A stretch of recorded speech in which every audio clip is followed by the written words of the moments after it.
Good morning guys. तर आज आम्ही प्लॅन केलाय राणीच्या बागेत फिरायला जायचं. शिवराजची तयारी करताना ना मम्मीची इतकी तारांबळ होते ना तुम्हाला सांगूच. सो गाइस आम्ही 10:30ला अंबरनाथ स्टेशनला पोहोचलो.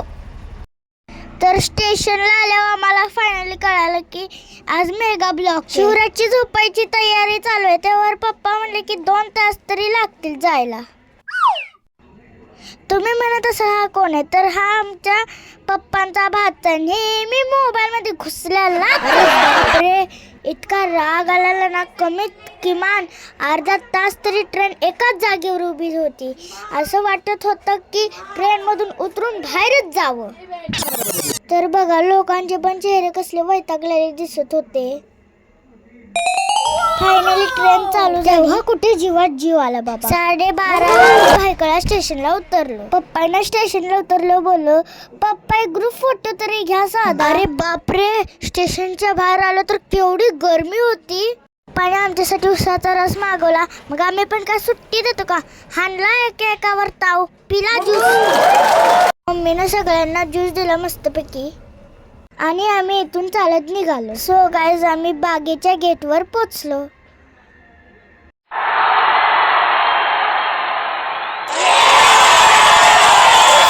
अंकल आमच्यासाठी तिकीट काढायला गेले. तिकीट काढेपर्यंत पप्पा बोलले की चला मस्तपैकी ग्रुप फोटो काढूया एक.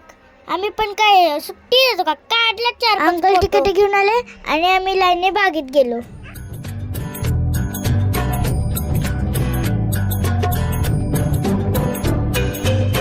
फिरायला आलेली लोक वाट चुकू नये म्हणून इथे नकाशा लावलेला होता.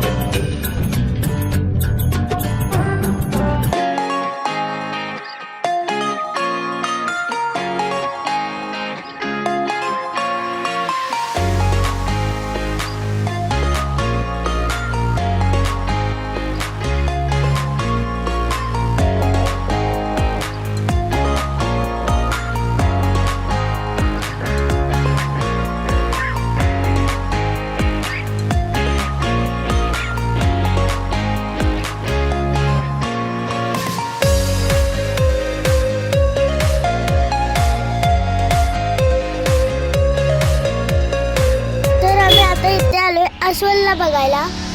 पण शुद्धी दिसतच नाही. ते झाडावर जाऊन झोपलंय. गर्दीमुळे आम्हाला वाघाची फक्त एकच झलक बघायला भेटली. नंतर आम्ही गेलो हिप्पो बघायला. तर आम्हाला हिप्पोने खूप चांगल्या पोज दिल्या. आम्हाला खूप मज्जा आली.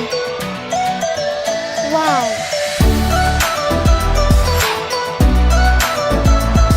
इथून पुढे आम्ही गेलो हरिण बघायला.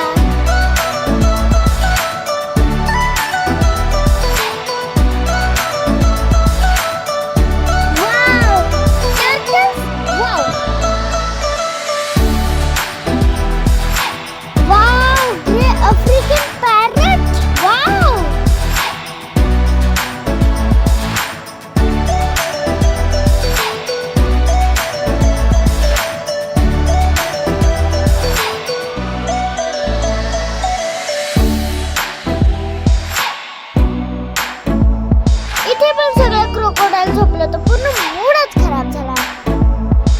ही बाबा चला.